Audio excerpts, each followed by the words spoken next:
après avoir conquis une majorité écrasante Assemblée nationale bokk na ci ñiy njëkk a voté wala bokk na ci ñiy voté mooy de retirer la loi d'amnistie.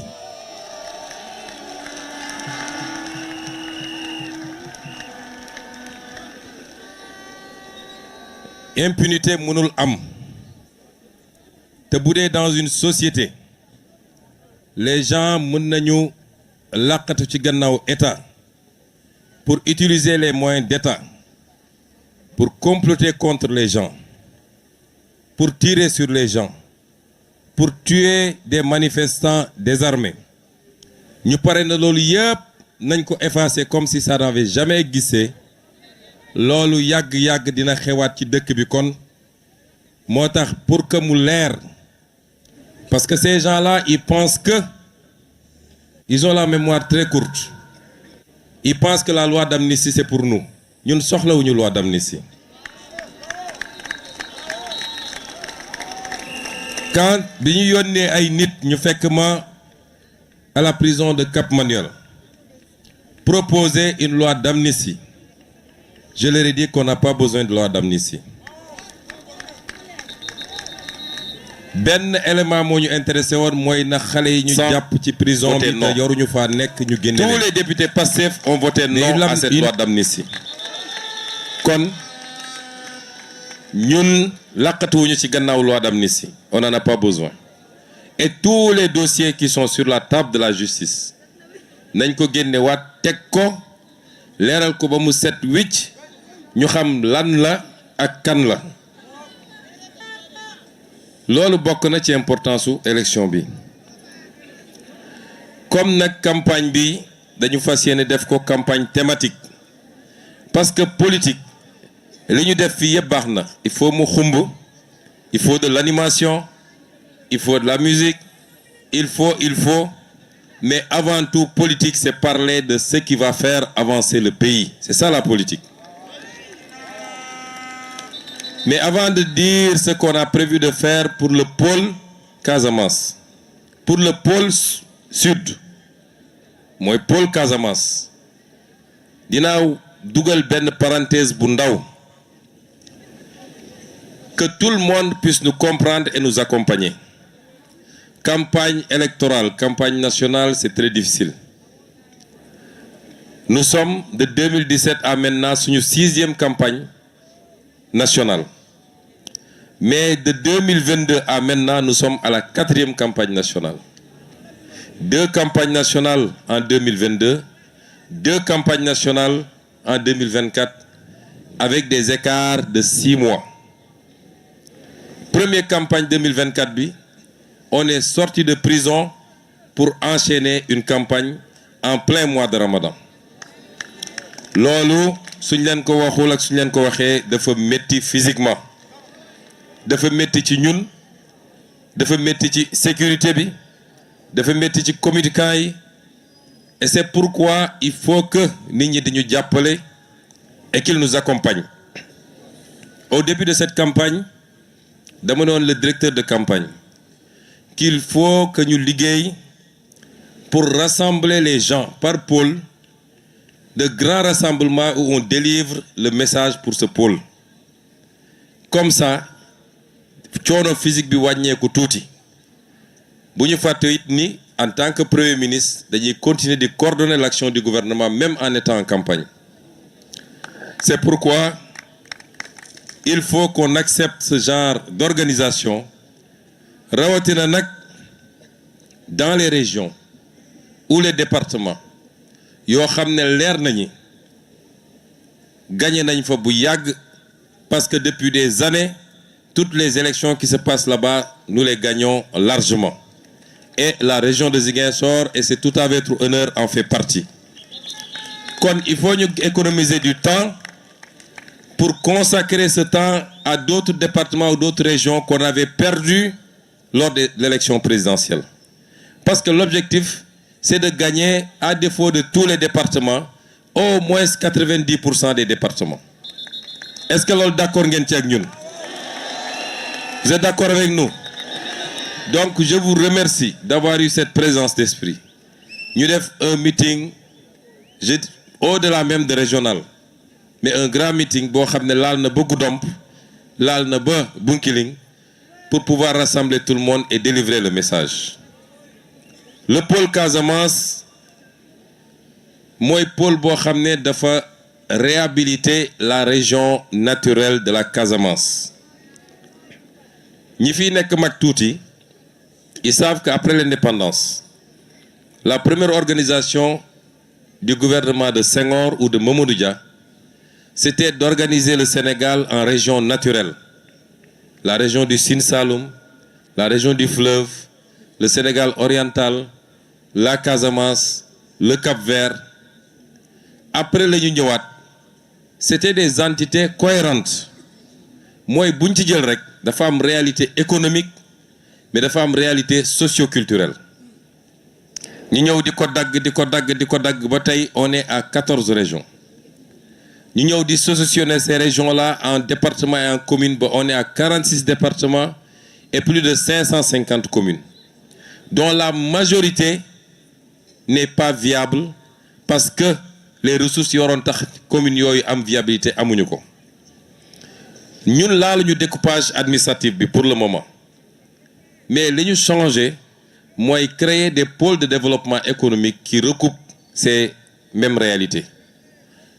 Ñambour et Bawol benn pôle la, le Bundu ak li wër foofu yëpp benn pôle la muy Sénégal oriental, le Ferlo et le Fouta nekk benn pôle, la région nord nekk benn pôle, le Sine Saloum nekk benn pôle, la région du Cap-Vert nekk benn pôle, le Kayor nekk benn pôle. Ça nous fait 8 pôles de développement économique. Pôle bu nekk nag on a travaillé sur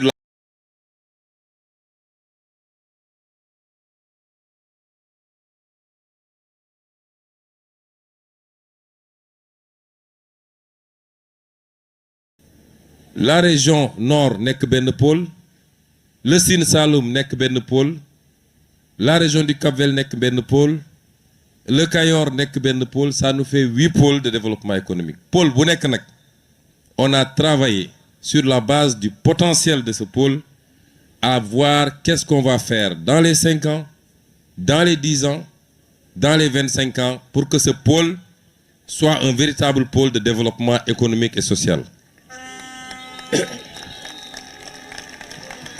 Le pôle Casamance, tey booy xayma la population du pôle Casamance, la région de Kolda, la région de Sédhiou et la région de Ziguinchor, c'est 2 300 000 habitants. Mais ñu xam ne en 2025 dinañu egg 5 400 000 habitants.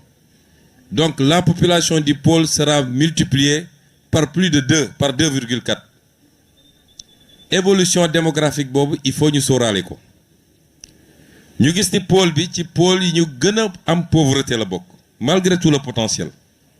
Quand on classe les régions par pauvreté, les 3 régions du sud ak Kédougou ak Tamba toujours ñooy nekk en tête de peloton, alors que c'est les régions les mieux dotées par la nature dans tout le Sénégal. 600 000 francs par tête d'habitant mooy PIB bi. ñun nag ñu ne à l'horizon 2050 nous voulons multiplier ça par plus de 3 parce qu'il est question d'aller à 1 800 000 ou 2 millions de francs par tête d'habitant. C'est des régions où le taux d'emploi est très faible, 13% de taux d'emploi. Fii soo ñëwee Ziguinchor, les jeunes te disent à part Jakarta, on n'a presque rien à faire. Taux d'emploi de 13% ci yu gën a faible la ci Sénégal. Dans l'agenda de transformation bi ñu leen présenté, le pôle doit aller à 40% de taux d'emploi à l'horizon 2050. Mais comment on va faire ça? Lan mooy potentiel u pôle bi? Parce que ay filières la ñuy développer. Si on doit regarder les filières, dafa mel ni pôle bi moo ëpp potentiel ci pôle yëpp. en termes de filière. En Casamance, il y a la filière céréales. Léegi ceeb lañ ma jox ñëpp xam nañ ni Casamance ceeb lay dunde ñun duñu mëq suuf xam ngeen ñan ñooy mëq suuf séeréer yi ndax cere dafa niroog suuf ñun ceeb la ñuy lekk moom la ñu xam ñoom président Diomaye ñoom dañuy mëq suuf filière céréales yi que ce soit ceeb bi wala mboq bi wala dugub bi jusqu'au foño nga xam ne ñu ngi ko gën a ràññee la jëm ca Sédhiou jëm kaw c'est un potentiel très faible ci filières yi. Les cultures industrielles muy gerte bi ñëpp xam nañ ni fii ci bassin arachidier lañ ko mënoon tuddee dañuy bassin arachidier bi dañ koy féetale Sine ak Saloum ak Bawol waaye li tax ñu defoon fi usine Sonacos c'est parce qu'on produit beaucoup d'arachide. Région de Ziguinchor, région de Sédhiou, région de Kolda. Dès qu'on est arrivé, mission bi ñu assigné woon le directeur de la Sonacos mooy il faut que l'usine de la Sonacos démarre le plus rapidement possible te démarrer na cette année. Mais am na aussi filière bu am solo fii mooy kuuku bi mooy pour que ñi muy dégg yëpp xam mooy saalu darkase c'est comme ça qu'on l'appelle ailleurs fii on produit plus de 120 000 tonnes su ma juumul ci noix d'acajou saison noix d'acajou ñi fu bëri ñi fi nekk dañuy dem for kuuku bi mais fan la kuuku bi di dem indien ñoo koy jël exporter ko transformer ko seen dëkk dem jaayi ko Europe 4 fois 5 fois plus cher. Ce que nous voulons pour yooyu nga xam ne mooy les productions industrielles mooy lépp ñu transformer ko fii créer des usines qui vont créer des emplois ñu créer de la valeur ajoutée et c'est comme ça qu'on construit un développement. ñu am aussi filière arboricole les mangues. su ñuy wax Sénégal foo taxaw soo nee mango rek dañ la naan Casamance foo toog rek dañ la naan Casamance mais mango yooyu la cay yàqu ci àll bi yéen xam ngeen ni bëri na et ce n'est pas normal.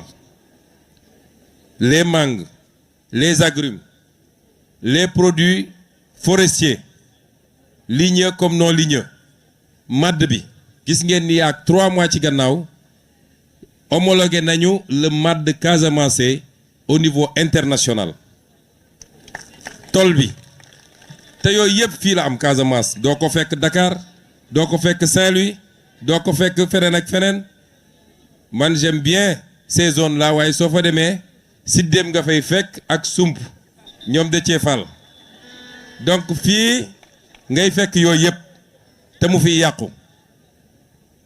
Notre volonté c'est de transformer tout ça ici en Casamance et vous allez voir avec l'agropole yàgg naa wax ni l'une des rares politiques que je trouve pertinente ci régime bi fi nekkoon mooy les agropoles mais pour 80 milliards agropole sud bi ak volem yi mu amoon yépp à Bignona à Oukout ba léegi dafa taxaw demul parce qu'il y avait pas de volonté mais parce que pendant des années on a combattu par les moyens de l'État parce que jàpp nañ ni y a un leader politique qui s'appelle Ousmane Sonko qui est de la Casamance demoon nañu ba bateau bi sax ñëwatul Casamance aéroport bi ñu arrêté ko xam ne dafa war a dem ci ville boobu ça c'est pas de la politique la politique dans même cette ville nu mu tuuti am na quelques Ziguinchorois qui ont voté pour Macky Sall et donc retard yi ñu am yépp ba ci agropole bi loolu moo ko andi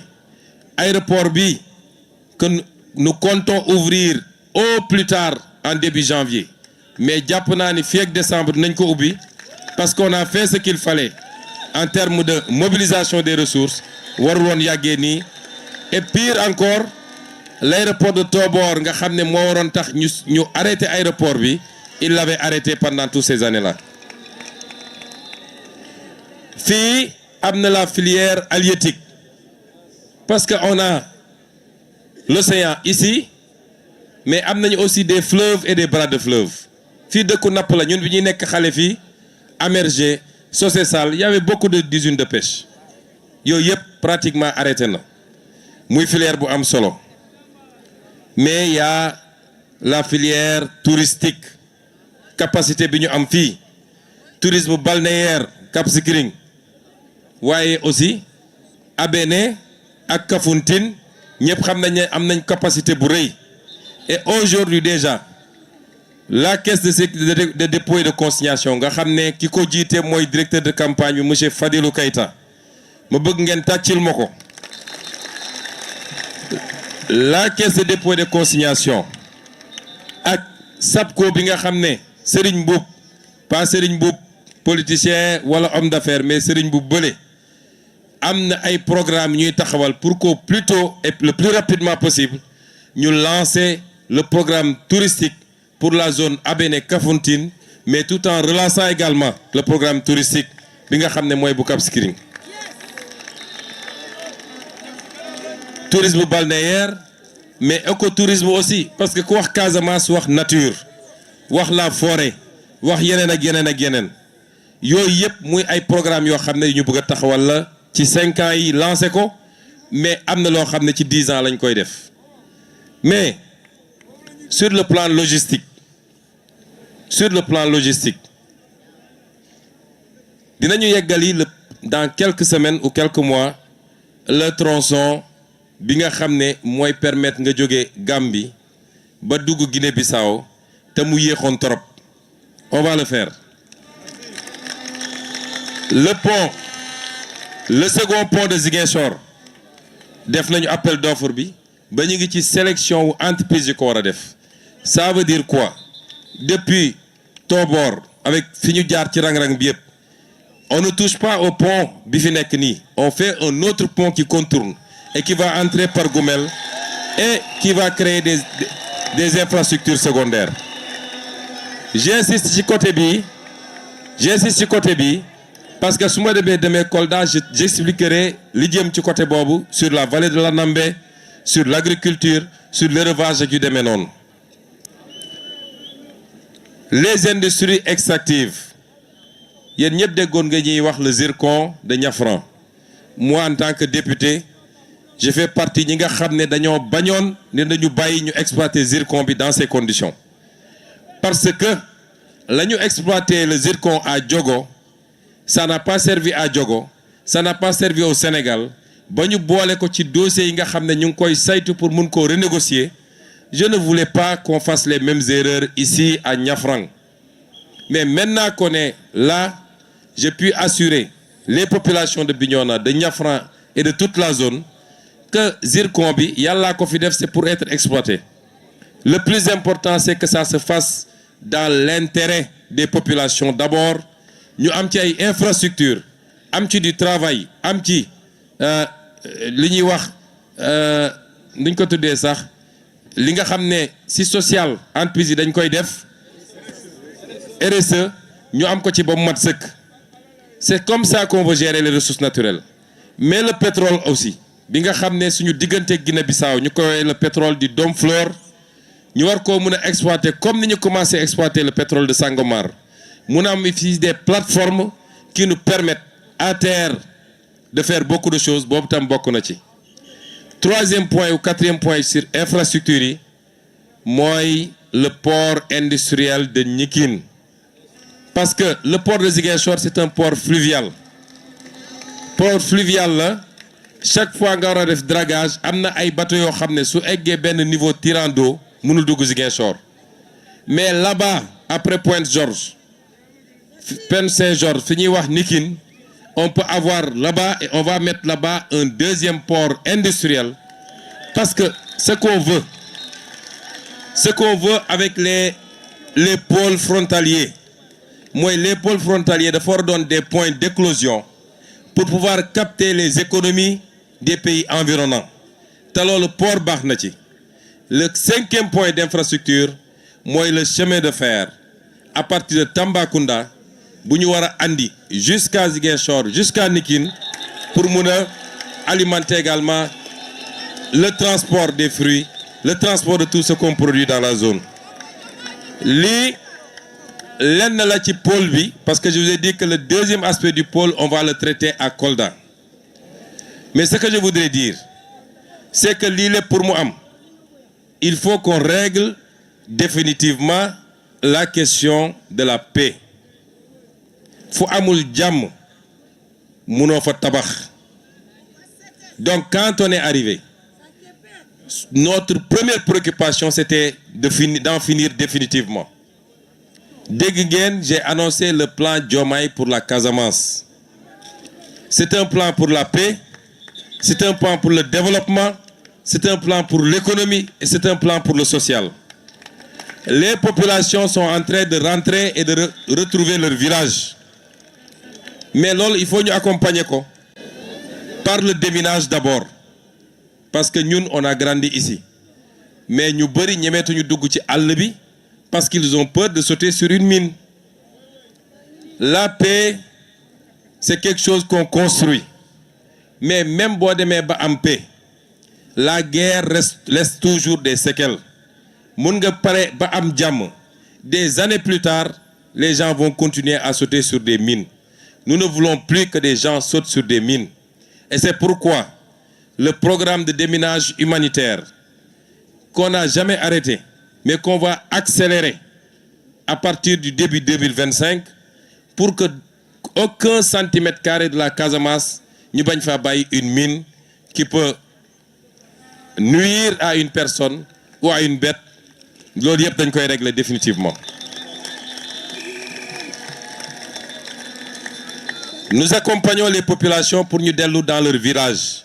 C'est pourquoi pour cette année, dans le plan Diomaye pour le Sénégal, on a déjà débloqué une enveloppe de 15 milliards. Boo xam ne c'est uniquement pour accompagner. Parce qu'il faut reconstruire les écoles, il faut remettre des forages, etc. Et l'année prochaine, muy doon suñu premier budget.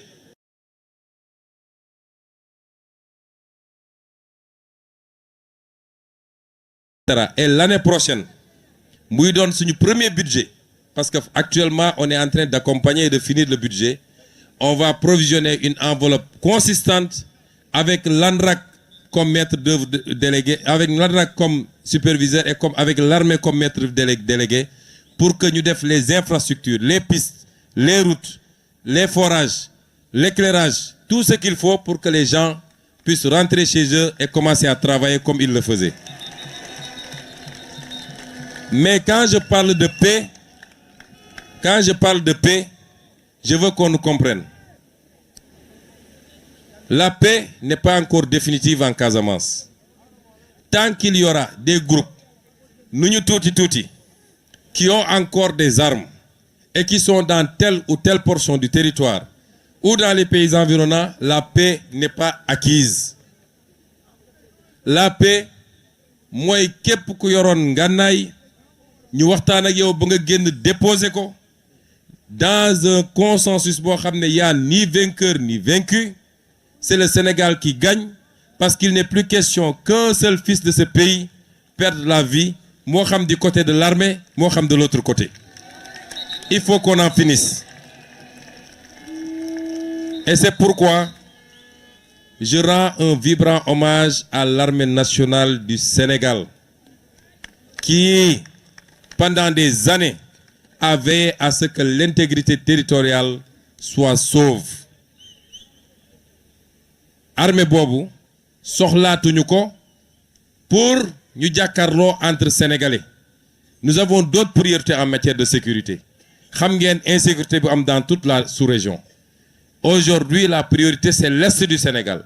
C'est la Falémé pour que nit yu nekk ci yeneen côté bañ a mun a traverser avec des armes pour venir faire du terrorisme au Sénégal. C'est là où on a besoin de notre armée. Et c'est pourquoi des deux côtés. Li ma waxoon en 2019 lors de notre meeting pour que cette affaire ne soit qu'un souvenir, tout douloureux soit-il, mais ñu fàtte ko suul ko jublu ci defar Casamance. Mais je voudrais mettre en garde également parce qu'il y a des apprentis politiciens yu jàpp ni ci problème mu Casamance bi la ñu war a defee seen politique. je veux les mettre en garde. am nañu taxaw ne am na tel général c'est parce que dafa doon def liggéey bu baax en Casamance moo tax ñu sanctionné ko patati patata di def allusion que Ousmane Sonko puisqu'il est originaire de la Casamance il veut affaiblir l'armée pour que les gens qui sont là-bas puissent reprendre de la force bu dee am nañu fit on a pris toutes les dispositions les questions qui relèvent de la sécurité nationale duñ ko fowee bu dee ñoom am nañu fit nañu génnaat ñu wax lu mel noonu ñu xool ndax ils n'iront pas en prison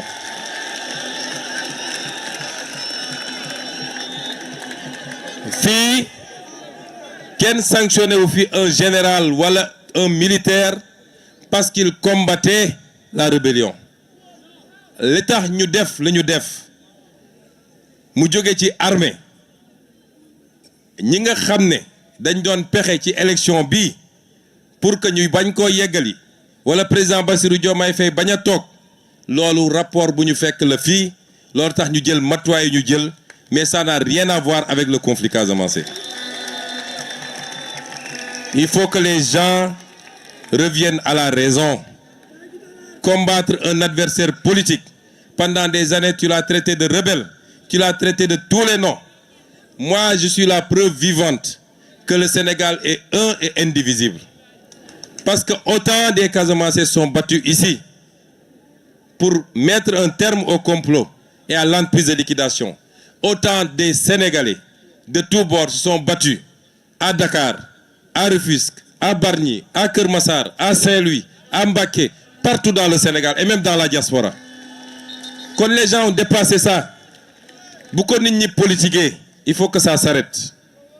Et c'est pourquoi nous allons régler définitivement cette affaire, Inch'Allah.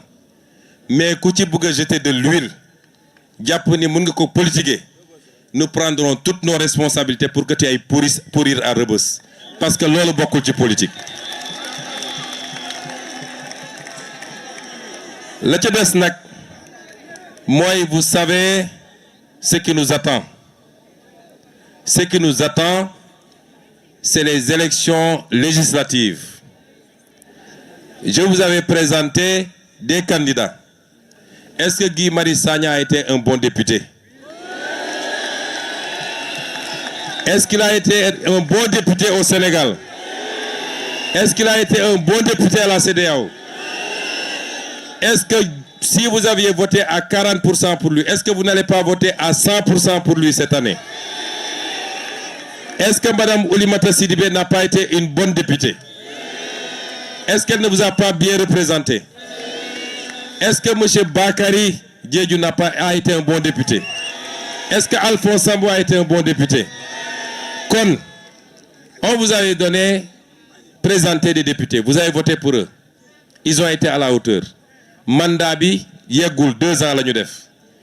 On les a reconduits parce qu'on sait qu'ils vont dignement représenter la région, mais ils vont dignement représenter le Sénégal, au Sénégal et hors du Sénégal. Ñañ ca yokk aussi pour qu'ils viennent compléter. Que ce soit ma jumelle Ousmane wala Awa, ñoom ñëpp, je ne doute pas qu'elles seront d'excellentes députées qui représenteront la région à l'Assemblée nationale. Mais nag, l'enjeu dépasse ça. Quelqu'un l'a dit ici. Dafa am des acteurs politiques yoo xam ne pendant des décennies on leur a confié ce pays. Ils l'ont mis dans un gouffre. Ils ont pillé le pays. Ils ont ruiné le pays. Ils ont préféré les intérêts étrangers aux intérêts sénégalais. Ñooñu bëgguñu seulement ñu ne ils ont perdu l'élection, mais dañu bëgg suñu génnee ci élection bi leur score sera tellement ridicule que beneen élection buy ñëw duñu ñeme ñëw réclamer le suffrage des Sénégalais. Et c'est pourquoi il faut sortir massivement voter.